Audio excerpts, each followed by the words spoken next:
The development of contemporary information systems can be a bit intimidating amidst the rush of business activity and organizational change. Each business is a bit different from the others, and their systems reflect it. The risk of failure can be great, but the reward of success even greater. Yet when organizations decide to work on their systems, most create them using time-honored and trusted approaches that help to ensure the end results meet the needs of the business. These approaches are part of the systems development process and are critical to the success of the business. The systems development process, or life cycle, is composed of several phases. Each phase consists of numerous tasks and can take weeks, months, or even years to complete, depending on the size of the project. To get an understanding of what goes into each phase of the life cycle, let's take a look at an organization that specializes in helping organizations develop systems, Andersen Consulting. With offices around the globe, Andersen Consulting works with clients through all phases of the systems development life cycle. Starting in the mid-90s, Andersen Consulting created a network of solution centers to bring together functional and technical experts. These experts help jumpstart client projects by leveraging their prior project experiences and knowledge and making sure each new client's work gets off to a good start. This approach saves time and money. Recently, the Andersen Consulting Enterprise Business Solutions Center in Chicago helped Subaru Isuzu Automotive with a pressing systems development need. Subaru Isuzu, also known as SIA, is a $3 billion automotive manufacturing company with over 3,000 associates.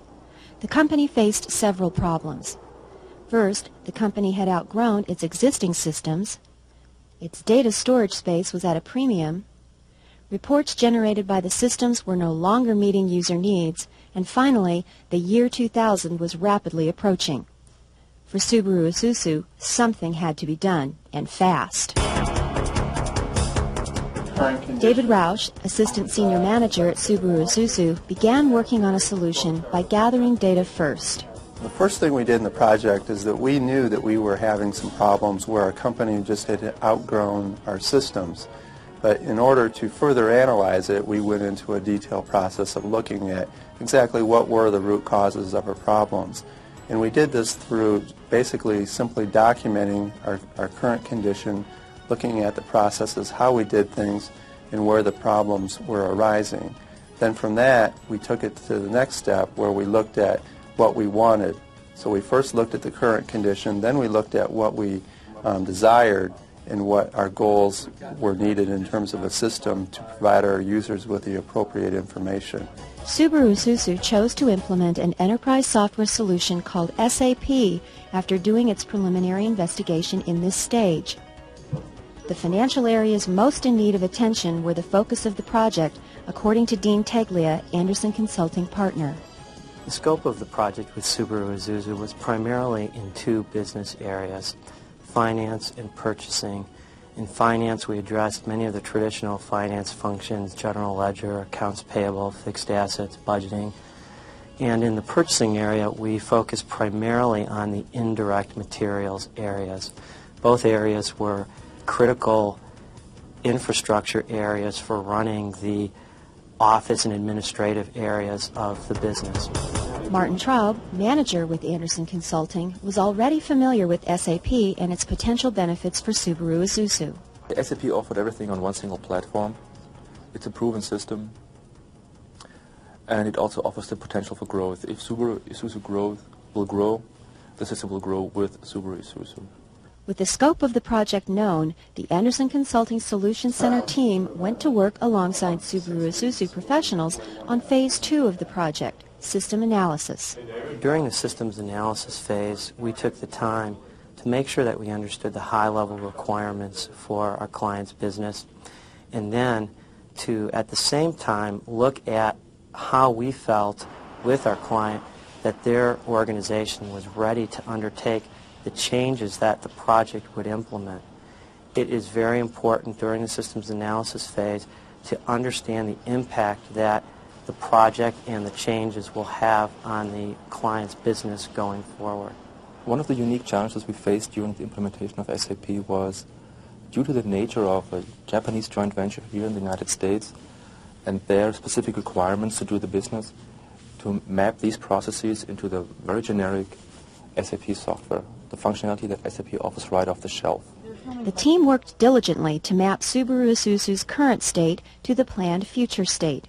Upon completion, the team was ready for Phase 3, system design. As part of the system design, the first step we did is we mapped the structure of Subaru Isuzu Automotive. This is where we looked at the organizational structure of our company and then saw how it would best fit utilizing the SAP system. As part of this, we identified the components of our company, the product lines, our accounts and metrics that we wanted to measure going forward.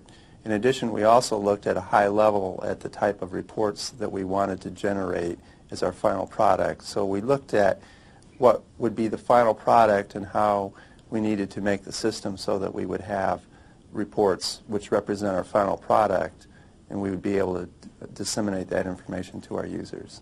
During the design phase of the project, we developed the detailed specifications on how the system would actually work, taking from the previous phase of analysis the high-level process flows on the business processes and the high-level understanding on how the system would look. The design phase turns those ideas into detailed specifications on exactly how the system will work. Detailed programming specs, detailed specifications for data conversion, detailed specifications on how reports would look to the users. So really it is the phase that the details are designed and prepared for the next phase of the implementation effort. 3 months after beginning the system's development process, the Subaru Isuzu and Anderson Consulting team was ready for Phase 4, system implementation. At Subaru Isuzu Automotive, there were various points in time where there was a significant amount of programming that needed to be done. One area that we had to spend a lot of time on was simply the data conversion of taking our historical files and getting them moved into the new system. And this is where we have to take the existing data and then get it to line up so it'll fit into the new software package. So that was one area where a lot of time was spent. Another area where there was some significant programming time was the design and testing of reports. This is where we laid out the reports, then had programmers go in and write programs that would meet those specifications, then followed with a significant amount of time of testing the programs to make sure that they were producing the proper results. The system has been operational since August of 1998. Phase 5, system maintenance, is now underway. The benefits from the new system that has been implemented at Subaru Isuzu are in a couple of key areas. First of all, their existing systems were strained. They were not able to handle the load of the new processing that had been thrust upon them by their business growth. Additionally, the systems have improved their business processes, where in the past they had non-integrated systems that really didn't process information as efficiently as the new systems will. The new systems have eliminated a lot of duplicate and redundant efforts throughout their financial and purchasing areas. With the success of the rapid development of the SAP solution for Subaru Isuzu, the company is now ready to embark on its next projects. What's planned next for the system evolution at Subaru Isuzu is to optimize the current applications that were just implemented.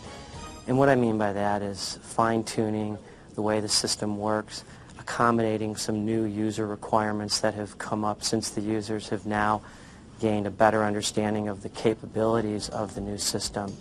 And then beyond optimization, expanding the system into new business areas, out onto the production floor, into the human resources area, other areas that can derive value and benefit from the integration provided by this enterprise system.